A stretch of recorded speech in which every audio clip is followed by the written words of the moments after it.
হাতের ব্যথা, কাঁধের ব্যথা, ঘাড়ের ব্যথার ব্যায়াম। ডান হাত দিয়ে বাঁ হাতের কবজি, বাঁ হাত দিয়ে ডান হাতের কবজি ধরে নেবেন। লম্বা লম্বা শ্বাস।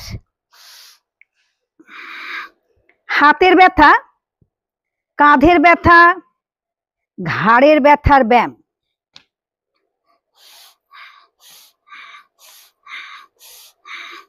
পাশে নিয়ে যান।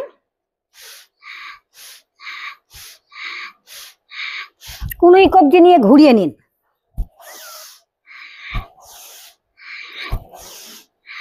উল্টো।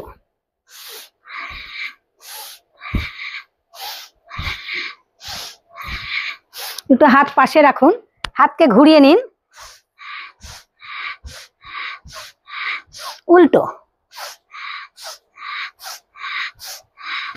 বাঁ হাত, ডান হাত।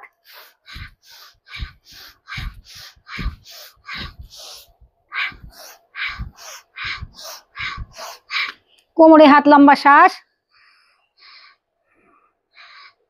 দিনে দুবার করে করবেন, 5 মিনিট 10 মিনিট করে করবেন। দেখবেন হাতের ব্যথা, কাঁধের ব্যথা, ঘাড়ের ব্যথা একদম ঠিক হয়ে যাবে। ডান দিক।